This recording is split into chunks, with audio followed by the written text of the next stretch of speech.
তো আজকে আমরা যে বিষয়ে কথা বলবো সেটা হচ্ছে এইচএসসিতে বুক নির্বাচন অর্থাৎ বুক লিস্ট নিয়ে। তোমরা অনেকে আছো এইচএসসিতে যারা পড়ো, বিশেষ করে সায়েন্সে, তারা আসলে বই নির্বাচন নিয়ে অনেক দ্বিধাদ্বন্দ্বে থাকো।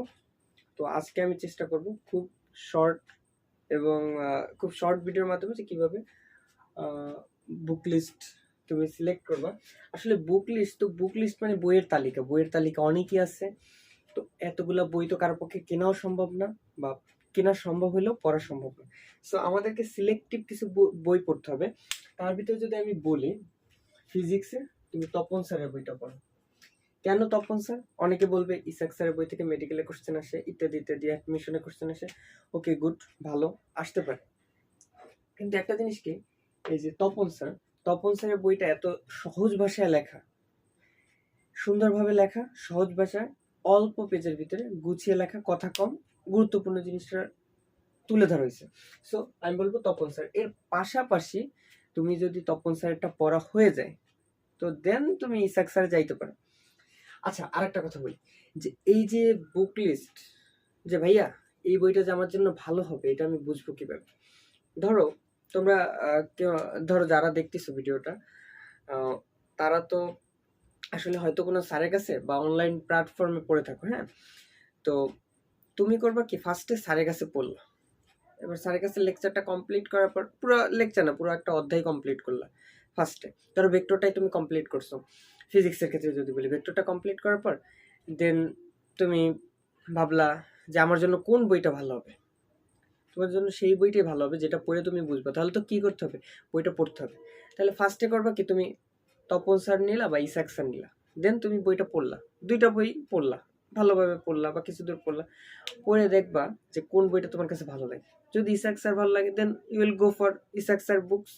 ওকে, আচ্ছা, ফিজিক্স এটা। এরপর হচ্ছে কেমিস্ট্রিতে সবাই বলবে হাজারি স্যার, এটা হচ্ছে বেস্ট একটা বই। হ্যাঁ, কিন্তু ভাই বাস্তব কথা যেটা, হাজারি স্যারের বই পড়ে তুমি তেমন কিছুই বুঝবা না। হাজারি স্যারের বই পড়ে আমিও বুঝি নাই, আমি এখনো বুঝি না, হাজারি স্যারের বই পড়ে ঠিক মতো বুঝি না। কিন্তু এইটা কি করতে হবে, কেমিস্ট্রি যে কোনো একটা ভালো টিচারের কাছে পড়তে হবে। অফলাইনে পড়ো বা অনলাইনে পড়ো, ভালো একটা টিচারের কাছে পড়তে হবে যে তোমার কেমিস্ট্রিটা ফুল গুছাই দেবে। ধরো কেমিস্ট্রিতে তো অনেক শর্ট কোশ্চেন, মানে প্রশ্ন সিলেক্টিভ পার্ট থেকেই আসে। তো ভালো কথা, তুমি পারলা।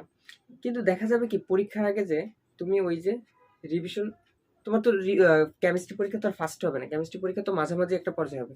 তো তুমি তো ঠিকভাবে রিভিশন দিতে পারবা না। তাহলে কি করতে হবে, তোমার একটা শর্ট খাতা বানাইতে হবে, একটা বা দুইটা খাতা বানাইতে হবে। দেন ওইটা তুমি পড়ে যাবে। আর কেমিস্ট্রি বইটা কেন পড়বা, এটা থেকে হয়তো বা এমসিকিউ বা মেডিকেলে তোমার লাগবে, বা ইঞ্জিনিয়ারিংও এখান থেকে কোশ্চেন আসে। সো হাজারি স্যারের বইটা কিনবা। লিঙ্গন স্যারেরটা ভালো। আমি বেসিক্যালি দুইটাই ছিল আমার কাছে, তেমন কোনোটাই পড়া হয় নাই আর কি। আমি খাতা থেকে পড়ছি, আমি যে স্যারের কাছে পড়তাম তার খাতা থেকে পড়ছি। দেন আসে ম্যাথের জন্য আমি পড়েছি অসীম স্যারেরটা, কিন্তু ম্যাক্সিমাম মানুষ বলে হচ্ছে কেতাব স্যারের বইটা। ঠিক আছে, কেতাব স্যারের বইটা। তো কিতাব স্যারটা পড়তে পারো। কিতাব স্যারটা আমি যতটুকু শুনছি ভালো, অনেকেই কিতাব স্যার পড়ায়, বিশেষ করে ইঞ্জিনিয়ারিং এর ম্যাথগুলো অনেকেই সরাসরি তুলে দেয়, অনেকগুলো আছে। কিন্তু দেখো, তোমার একটা জিনিস বুঝতে হবে, ধরো তোমার স্যার পড়াচ্ছে অক্ষরপত্র, তার মানে অসীম স্যারের। এখানে আবার নটরডেমে যারা আছে তারা এসইউ আহমেদ স্যারের বইটা পড়ে, সুরুজউদ্দিন আহমেদ স্যার। যাই হোক, কিন্তু একটা জিনিস কি, আমি এই দুইটা না, আমি অসীম স্যারেরটা পড়ছি এবং কেতাব স্যারেরটা অনেক শুনি, সেই কারণে লেখছি। ঠিক আছে, তো তোমার কোনটা ভালো হবে এইটা কিন্তু কেউ বলে না, সবাই বলে এই পড়ো ওই পড়ো। ভালো হবে সেটা, ভাই বই সবই প্রায় এক, হয়তো বা 10% 20% এরকম ডিফারেন্ট থাকে। বাট তুমি যদি একাডেমিকের চিন্তা করো, দেন দেখবা যে সবকিছুই এক। আচ্ছা, তাহলে আমার জন্য কোনটা ভালো হবে? তোমার জন্য সেটা ভালো হবে যেটা তোমার স্যার পড়ায়। তুমি বাসায় যদি পড়ো, তুমি যে কোনোটা পড়তে পারো, কোনো সমস্যা নেই। কিন্তু তুমি যদি কোচিংয়ে পড়ো, তার কোচিংয়ে আমাদের পড়াইতো অসীম স্যারের বই। এখন অসীম স্যারের বই পড়াইতো, এখন আমি যদি কেতাব স্যারের বই নিয়ে যাইতাম, তাহলে তো স্যার যা করাইতো সেগুলো ভালোভাবে বুঝতাম না, তাহলে তো আর হইতো না। সো তোমার স্যার যেটা পড়ায়, বাসায় পড়লে তো এক ব্যাপার, এখন অনলাইনে পড়লে ওকে, ঠিক আছে। কিন্তু তুমি যদি অফলাইনে কোচিং সেন্টারগুলোতে পড়ো বা ব্যাচ আকারে পড়ো, তো সেক্ষেত্রে তোমার স্যার যেটা বলবে ওইটা পড়াটাই বেস্ট হবে। দেন আসবে বায়োলজি। বায়োলজিতে আমি বলবো আবুল হাসান স্যারের এটা হচ্ছে প্রথম পত্র, আর এটা আজমল স্যারের এটা হচ্ছে দ্বিতীয় পত্র। ভাই এইটাই পড়ে সাধারণত সিম্পল মানুষজন, এইটা পড়ে এটা পড়ে, এই দুইটা বই হচ্ছে মেইন বই ধরে। এই দুইটা তুমি মেডিকেলে বলবা, মেডিকেলেও এই দুইটা বই বেশি চলে। এই আজমল স্যারের সাথে একটা জিনিস যোগ করতে পারো, আজমল স্যারের সাথে দ্বিতীয় পত্রের এটা হচ্ছে আমার ঠিক নামটা মনে আসতেছে না, আলিম আলিম স্যার, আলিম আলিম স্যারের একটা বই আছে, এই বইটা তুমি দেখতে পারো। বাট আমার সাজেশন থাকবে এই দুইটা বই, আমি এই দুইটা বই পড়ছি, আমার এই বইটা আছে, আমি ওই একদিন দুই দিন খুলে দেখছিলাম, এছাড়া তেমন আর পড়া হয় নাই। দেন আমি যদি আইসিটির কথা বলি, আইসিটিতে কয়েকটা অনেকগুলো রাইটারই তো বই আছে, তো অক্ষরপত্র প্রকাশনী ওইটা একটু ভালো। এবং তোমরা আরেকটা জিনিস রাখতে পারো, এটা হচ্ছে মেইন বুক। আসলে মেইন বুকটা অনেকেই কেনে না বা অনেকেই জানে না, বাট আমার মতে হচ্ছে মেইন বুকটা কেনা উচিত, মেইন বুকটা মাস্ট। কারণ এটা কম টাকায় তুমি কিনতে পারতেছো, এবং কন্টেন্ট গুলো দেখবো কি মেইন বইটা এতটুকু, ফলে তুমি কি ওইটা শেষ করতে পারবে। এবার ওইটা থেকে সবকিছু কমন নাও আসতে পারে, ওকে। ভাই তুমি যে অক্ষরপত্র প্রকাশনী এত মোটা বই কি তুমি পড়বা? আমি তো বই 2-3 দিন উল্টায় দেখছি। বাট আমি কি করছি, এই যে আমার খাতা ছিল, স্যার পড়াইছে, ওইটা কমপ্লিট করছি, তাও ভালোভাবে করাই নাই, ওই একবার যে করাইছে ওইটাই। এরপর হচ্ছে আমি করছি কি, গাইড আছে, গাইড থেকে একটা টেস্ট পেপার কিনছি, টেস্ট পেপার তো না, হচ্ছে তোমার মেড ইজি বলে সাপ্লিমেন্ট, যেটার সাথে সাথে উত্তর দেওয়া আছে। আমি কি করছি, ওই সাথে সাথে উত্তরগুলো দেখে দেখে পড়ে রাখছি, যেগুলো ভুল যায় ওইগুলো দাগায় রাখছি। দেন আমার কি হয়েছে, আমার তো সব বোর্ডের কোশ্চেন পড়া হয়ে গেছে, ওই বোর্ডের কোশ্চেন গুলো দেখা যায় কি ঘুরায় ঘুরায় আসতে থাকে।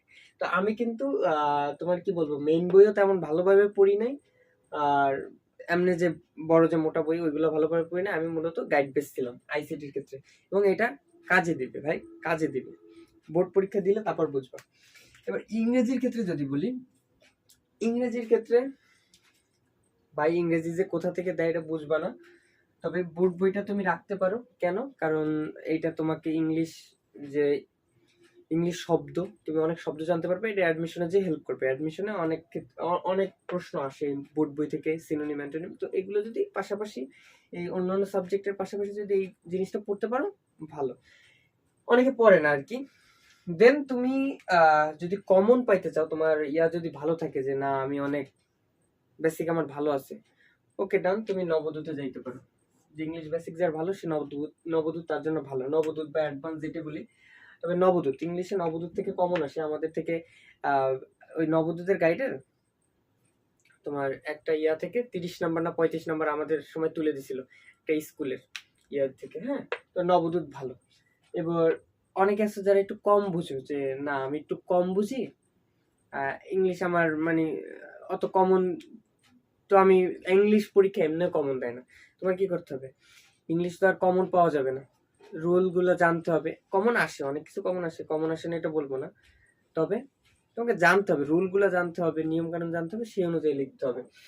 আর যারা একটু কম বুঝে দেখা যায় যে চায় যে না আমি একটু ভালোভাবে বুঝতে চাই, কম পড়ে একটু বেশি নিতে চাই, তাদের জন্য আমি বলবো যে এই রয়্যাল। কারণ কি, রয়্যালে কি হইলো, রয়্যালে দেখবা কি তোমরা, বিশেষ করে রয়্যালের এটা আমি কিন্তু বলবো যে শাল ওয়াইজ যেটা আছে, শাল ওয়াইজ কোশ্চেন দেওয়া আছে, শাল দিয়ে তার রাইট ফর্ম অফ ভার্বের কোশ্চেন একেবারে সব একসাথে দেওয়া আছে, এবং পাশাপাশি উত্তর দেওয়া, দেন আবার মনে করো কি যে বাংলা দেওয়া থাকে, ওকে।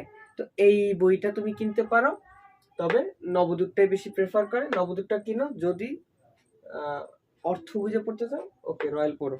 বা কম বুঝো যারা, যে না আমি ইংলিশ অত অর্থ করে পড়তে পারি না, তো তাদের আমি বলবো রয়্যালের যে 16 থেকে ধরো নিউ এডিশন পর্যন্ত যে যত সাল, সেই সালের কোশ্চেন গুলো কমপ্লিট করে ফেলো, ভালো হবে। দেন আসি বাংলা। ভাই বাংলার জন্য বোর্ড বইটা মেইন, মানে